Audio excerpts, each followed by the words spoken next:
But one thing we had to talk about that definitely doesn't necessarily affect the Browns, but it brought the Browns into the news when they didn't need to be, was Hue Jackson's comments on the Browns after the word got out about Brian Flores suing the NFL. I don't know. I guess I was just kind of confused. You know what I mean? Was Hugh. Was Hugh. I felt like when I heard it, I was like, oh, man, like, yikes, this does not look good. Oh, this is not the kind of news that the Browns need right now. And then, like, it was, I'm like, hey, wonder what the number really was. I mean, Flores is saying 100,000. I wonder what Hugh's getting. Well, there was any of that. No. I felt like he just backpedaled every time he got on TV. Hugh did say he got some good coin out of it. Right. And then what did he say? So he told Keyshawn, JWill and Max on ESPN that he got $750,000 in bonuses to Tank during his time in Cleveland. I joked that he made more as a loser than as a coach. If that was the case, I mean, he was probably balling out. Well, I don't know, because now he's coming out and saying that he was never paid or even offered any money to Tank in Cleveland. So. Well, that's different. Here's the thing. What's going on, Hugh? That is different. It is a little different. Brian Flores is suing the NFL because he's saying clubs were giving him sham interviews and it was racist and stuff like that. Not talking about that. That's, its own separate thing. Right. We're talking about Hugh, and nothing, even when Hugh was saying he was paid to lose, had anything to do with racism. It was just Hugh trying to dog the Browns again and jump back into the spotlight again and piggyback on it. This dude has never once taken any kind of responsibility for how bad he was as a head coach in the NFL. I don't know if you guys saw Jimmy Haslam he said body bagged him. Yeah. What did he say exactly? He just basically said, that they never offered him money to lose. He said he's never worked with anybody that he's tried to make more successful than Hue Jackson. He said, after our team was dramatically improved, you went 2-5-1, and then Greg Williams went 5-3 with that same roster. So said all the stuff that we, in Browns fans were saying.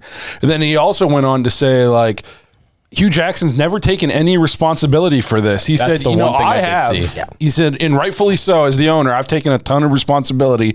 And I think you can say whatever you want about Jimmy and D Haslam.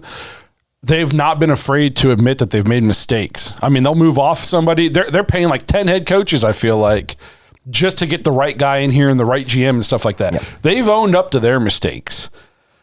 Hue Jackson has never. How can he preach accountability and taking responsibility and all?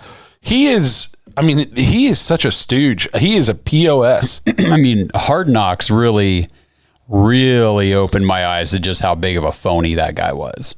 Yes. I mean, he was an actor.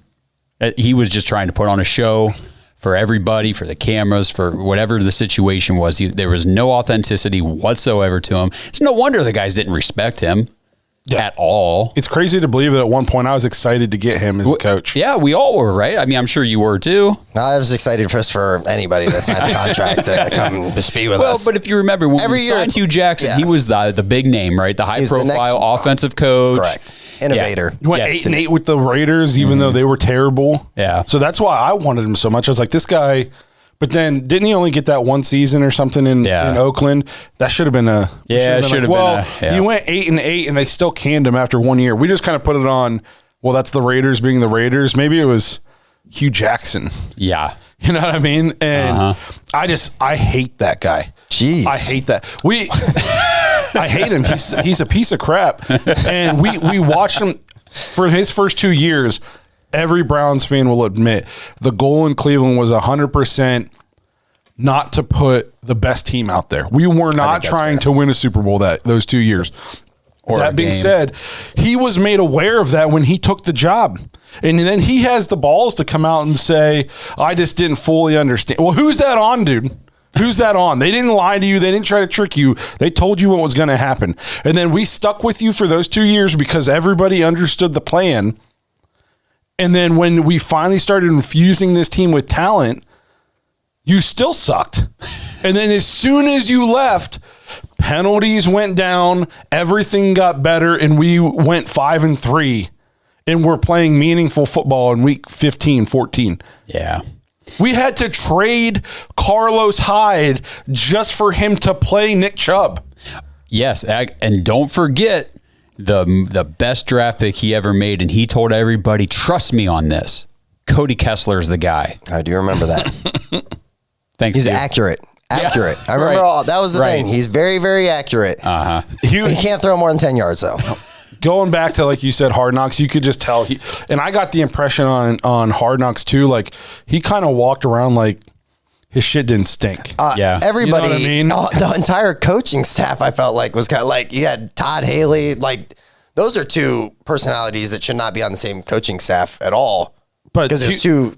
Like Hue Jackson, and I just want to be like, bro, what have you done to act like this? It's a very, very valid point. Yeah, I mean, that was like the worst thing. One of the worst things that ever happened to his career was letting Hard Knocks. And in. the thing is, like, he proved himself to be an absolute joke as a head coach while he was in Cleveland. And ever since he's left, he's done everything he's done, like publicly, has just reified that he is an absolute joke. But what's funny is when he came on to ESPN and did the interview and stuff, people on Twitter were just like, does Hue Jackson understand what's actually going on here? Like, how does this pertain to anything? Well, how did you find yourself back in the spotlight for this when it doesn't pertain to this at all? So he definitely has never taken, like you said, never taken blame. He's never accepted any accountability for the atrocity that he was in Cleveland as a head coach. And this seems like another Me Too move, not on the racist part, but as I have an excuse for why I sucked as a head coach part. And I think that he saw Flores opening that door and said, oh, me too. Yeah, I was paid too to tank. That's what they did. Here's the difference is Brian Flores was allegedly offered money to tank. One, he didn't take it. Two, Brian Flores is a good football coach. You were terrible. Yeah. It is unbelievable. You were terrible. Just one comment on that is Miami. What are you doing? I feel like Flores literally. I don't know. That shocked me. I don't get Flores, I thought was young very Tomlin good coach. Yeah, the players coach. I mean, they had great an awful defenses. team. Supposedly the players didn't like him. Really? That was that's part of the reason why they got rid of him. Who said that? They didn't like his style. Oh, maybe he was a phony too. Who knows? Yeah. Maybe he had us fooled. I don't know. He was just a little better at it than Hugh. Well, the difference is they could not like his style, but he was winning games. Absolutely. So if you don't, yeah, but that's all I'm going to talk about Hugh because he doesn't deserve our attention. But I feel like we had to touch on it considering he drugged the Browns into the news that they didn't need to be in this week. Yep.